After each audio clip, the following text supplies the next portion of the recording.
Imagine this. You're sitting in a sterile hospital room, lights humming overhead, watching someone you love hooked up to a bag of chemicals dripping into their veins.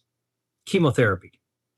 It's one of the most powerful weapons we have against cancer, but it's also brutal. It kills cancer cells, yes, but it also devastates healthy ones, leaving the body scorched, exhausted, and broken. Now, let me ask you a question. What if chemotherapy wasn't the only way to fight cancer? What if, hidden inside the very foods we eat, nature had quietly placed molecules with the power to act like chemotherapy, targeting cancer, cutting off its lifelines, shrinking its reach, but without tearing down the body in the process? What if the cure wasn't only in the hospital, but also in the market stalls, the gardens, and the kitchens of the world? This is not fantasy. Science is uncovering foods that carry compounds so precise, so lethal to cancer that researchers compare them to the very drugs used in oncology. But these are not pills or IV bags. They are natural living medicines disguised as food. The question is, have you been walking past them your whole life without even knowing it? Let's reveal 5 of these secret weapons. Each one works differently, yet all share one truth. They are foods that act like chemotherapy, but safer. Seaweed is one of those foods that most people walk by in a store without giving it much thought. Yet within its delicate green and brown strands lies one of nature's most extraordinary defenses against cancer. For centuries, coastal cultures have eaten wakame, nori, and kombu not only as part of their diet, but as a source of vitality and longevity. Modern science has begun to unravel what these traditions always sensed. Inside seaweed is a compound called fucoidan, a natural sugar molecule that seems almost designed to fight cancer at its root.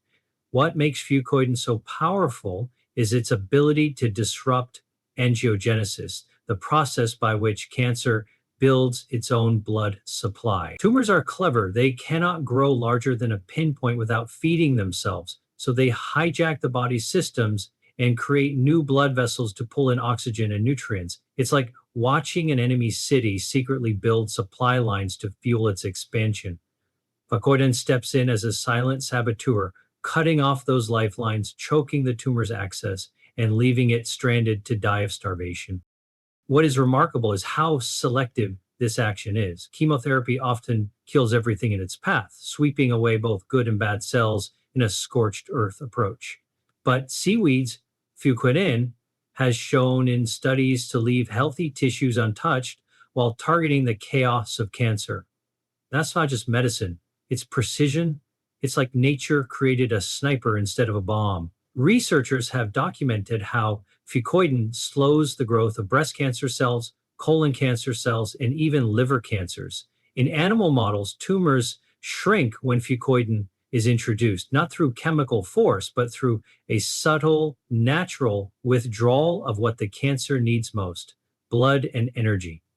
Beyond its antiagenic effects, fucoidan also supports the immune system, strengthening the body's own ability to recognize and eliminate cancer cells. This dual action, starving the enemy and training the army, creates a powerful synergy that science is only beginning to appreciate. To think that something so unassuming, something that floats on ocean tides and dries in sheets for sushi rolls, carries this level of healing power is both humbling and awe-inspiring. When you eat seaweed, you are not just adding minerals or fiber to your diet. You are introducing a compound that has the intelligence to weaken cancer without weakening you. And that is the hidden genius of nature's pharmacy. It arms you with weapons you never knew were there, waiting in silence until you choose them. Bitter melon is not the kind of food that seduces the senses at first glance. Its rough, ridged surface and sharp taste can make many people turn away after a single bite. Yet, what appears unappealing to the tongue is, in truth, a treasure chest of medicinal power. Hidden within this vegetable is a remarkable ability to interfere with one of cancer's deepest vulnerabilities: its addiction to sugar.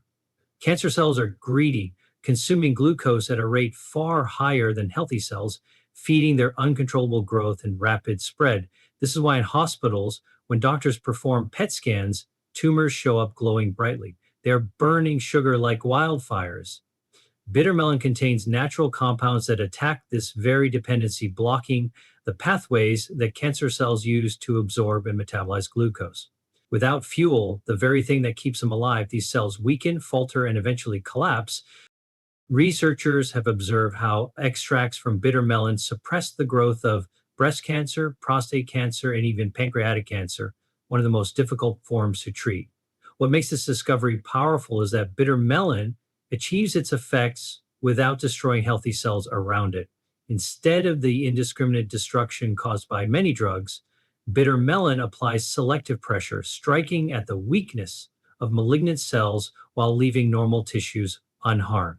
This is not only a breakthrough in understanding, but also a reminder that the foods we often ignore or reject can carry within them highly sophisticated tools crafted by nature over millennia.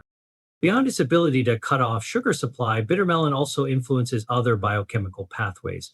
It has been shown to trigger signals inside cancer cells that push them toward apoptosis, which is the natural self-destruct sequence every cell contains, but cancer tries to override. By reactivating this hidden mechanism, bitter melon encourages disease cells to essentially commit suicide, reducing the burden of the tumor from within. Scientists are beginning to see how this vegetable might one day complement conventional therapies, reinforcing the body's defense rather than tearing it down.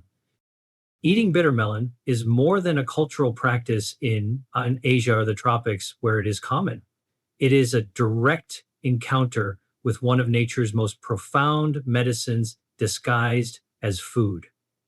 Every bitter bite carries compounds that silently fight battles inside the body, battles most of us are unaware of, yet battles that may determine whether cells thrive or turn malignant. This is the paradox of bitter melon. It may taste harsh, but within that bitterness lies a healing sweetness that only science has begun to uncover. Maitake and shiitake mushrooms have long been a part of culinary tradition, valued for their earthy flavor and meaty texture. But what most people don't realize is that these mushrooms are far more than food. They are immune trainers hidden in plain sight. Deep inside their structure lies a family of complex sugars called beta-glucans. And these compounds interact with the human body in extraordinary ways. Unlike substances that directly attack cancer cells, beta-glucans work by activating and mobilizing the immune system, making it sharper, more alert, and better equipped to recognize threats.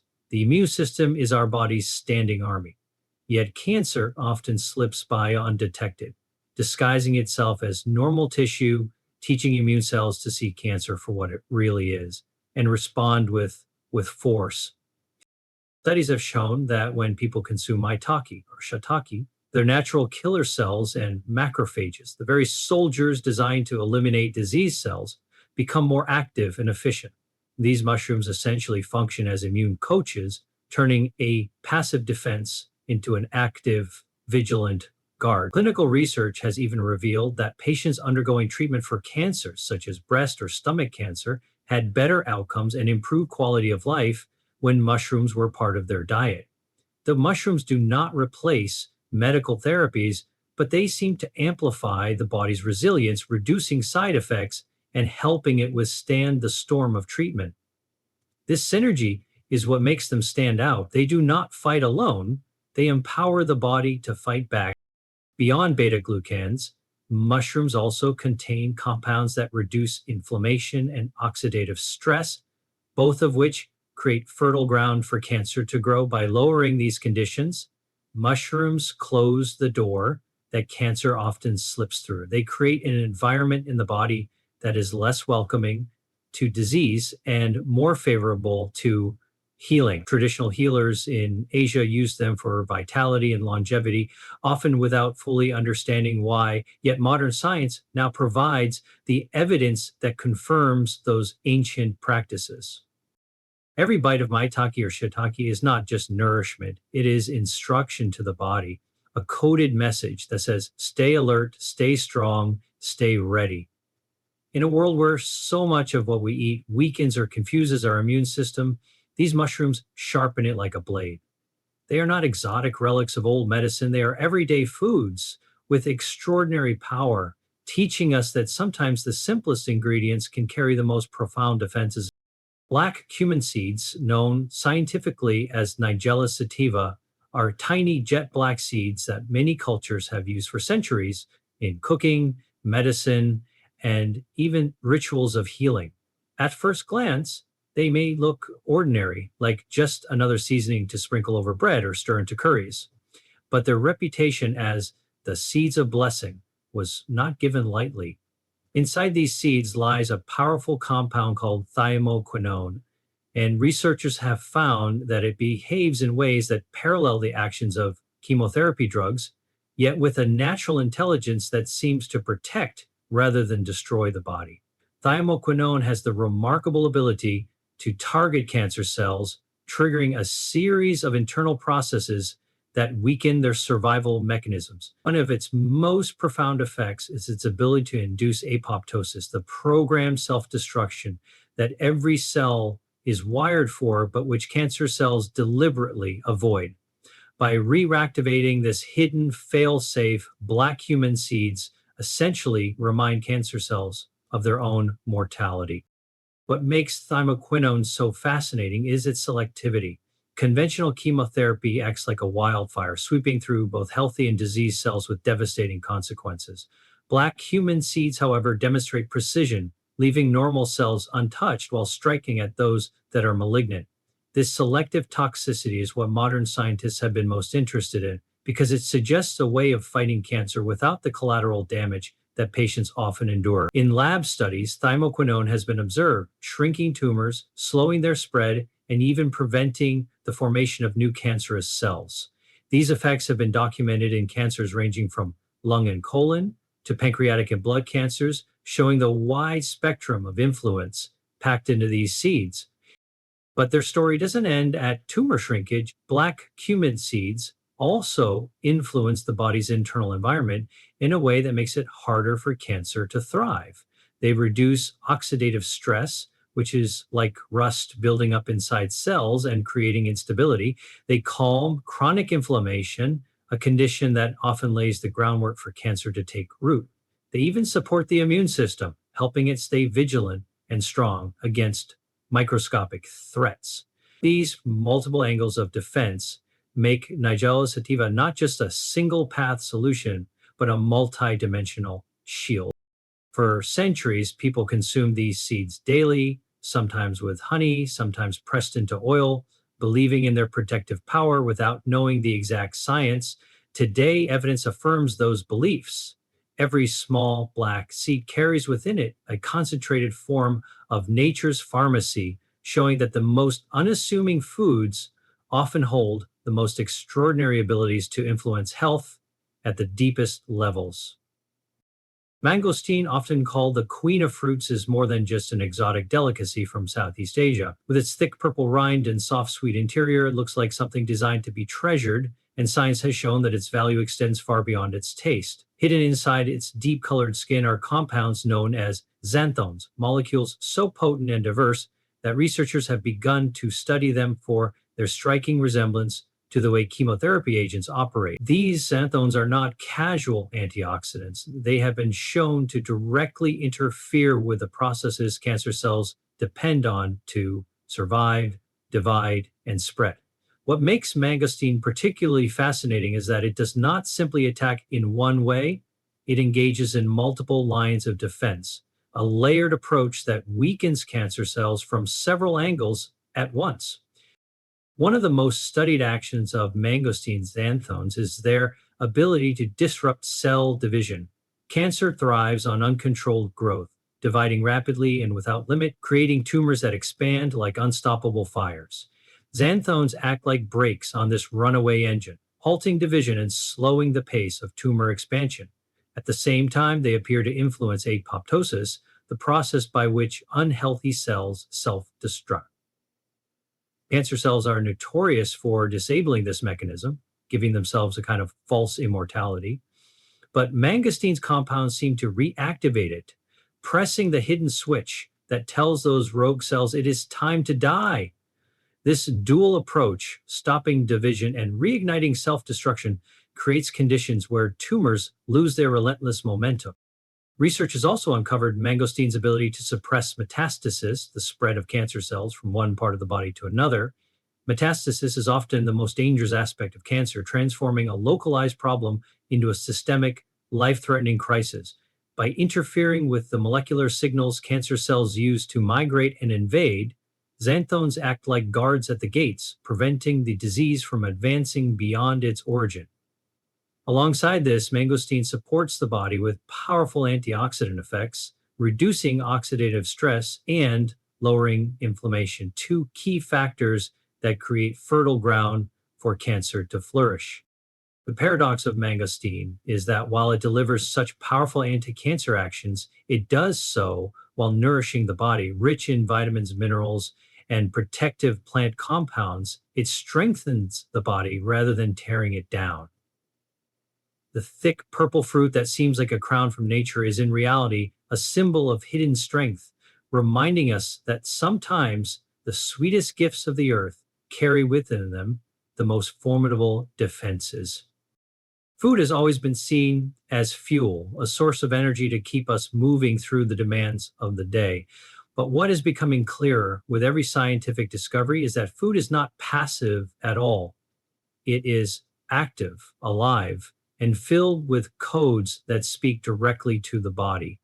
Every bite we take carries instructions, and those instructions can either build health or destroy it. What is striking is how often we have underestimated the plate in front of us, treating it as ordinary when it is in fact a battlefield where some of the most important wars are fought silently. Cancer is not only a medical condition, it is an invader that thrives on weakness, on environments that allow it to grow unchecked. But food, when chosen with wisdom, has the power to change that environment, to close the doors cancer tries to slip through, and to arm the body with tools that conventional drugs often struggle to provide without harm. The truth is that our kitchens have been pharmacies all along, though we've been trained to look elsewhere for solutions. Medicines are often born from the compounds that nature first created. Many of the chemotherapy agents doctors use today were originally derived from plants, trees, or natural substances, later modified in laboratories. Yet the foods carrying those molecules remain available to us in their raw, unprocessed form. This means that the distinction between medicine and food is not as wide as people think. The difference is intention. When we eat without awareness, food becomes filler. When we eat with awareness, food becomes therapy. The same apple, mushroom, or seed can either be a casual snack or a deliberate act of healing, depending on how we see it. What makes food so powerful is its accessibility. Not everyone can afford advanced medical care or has access to the latest pharmaceutical treatments, but food exists in markets, gardens, and kitchens across the world. A handful of seaweed, a bowl of mushrooms, seeds ground into spice, all of these are within reach, waiting to be recognized for what they truly are. This is not to say that food replaces medicine, but rather that food complements it, strengthens it, and sometimes even prevents the need for harsher interventions. Science is now confirming what many traditional cultures always knew. Food is more than survival, it is protection. When you think about the act of eating, it is easy to imagine it as personal, almost trivial. But every choice we make has ripple effects, silently shaping the internal environment where disease either thrives or fails. Sugary drinks feed inflammation. Highly processed foods weaken immunity. On the other hand, bitter plants, vibrant fruits, seeds packed with ancient molecules, they create an inner terrain that is hostile to cancer and nurturing to health. The beauty of this design is that it is consistent. The same foods that protect against cancer also guard against heart disease, diabetes, and premature aging. The body responds to these signals with resilience, building defenses quietly with every meal. Consider for a moment how empowering this perspective is. It means we are not helpless. It means that even outside of a hospital, we have agency. The fork in our hand is not just a tool for eating. It is a weapon, a shield, a prescription written not in ink but in flavor and texture. The same way a doctor prescribes pills to fight illness, nature prescribes foods to fight disease. The difference is that food comes without the list of devastating side effects, without the collateral damage, and without the destruction of what is healthy in us. Instead, it strengthens, it nourishes, and it heals while it fights. And yet, this truth often remains hidden, ignored by a culture that prizes convenience and speed over depth and care. We reach for fast food, forgetting that speed and preparation often means weakness and protection. We pile plates with empty galleries, mistaking fullness for nourishment. In doing so, we give disease a home, we make the body more vulnerable, and we forget the silent pharmacy waiting at our fingertips. But the moment awareness shifts, everything changes. Suddenly, the pantry is no longer just storage, it is a cabinet of defenses. The refrigerator is not just for leftovers, it is a vault of potential. The plate in front of us becomes more than food, it becomes a decision, a statement, a strategy. Every tradition from east to west has stories of healers using plants, herbs, and foods as the first line of defense. These were not superstitions, they were practices rooted in observation and survival. People noticed which plants restored strength, which teas calmed fevers, which seeds prolonged vitality. Now, science is catching up, putting microscopes on what wisdom had already revealed, uncovering molecular explanations for ancient practices. It is as though the veil is being lifted, showing us that the divide between tradition and science is not a wall, but a bridge, each side pointing toward the same truth: food heals.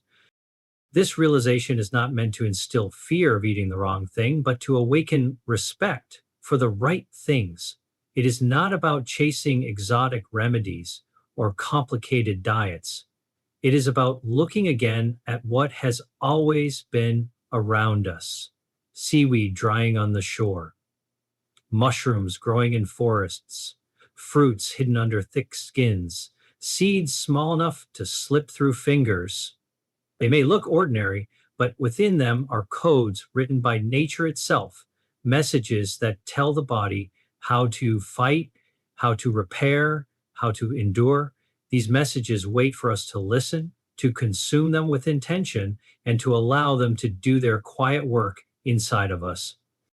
So, food is not neutral. It is never neutral. With every meal, you are either feeding the enemy or strengthening the defense. The question is no longer whether food matters, but whether we choose to use it consciously. The kitchen is not a place of routine, it is a place of power. The market is not just commerce, it is access to survival. And the act of eating is not just pleasure, it is participation in the ongoing battle for health. Food is not passive, it is not background, it is active defense, waiting for you to recognize it, waiting for you to use it, waiting for you to see that every bite is shaping a destiny inside your body.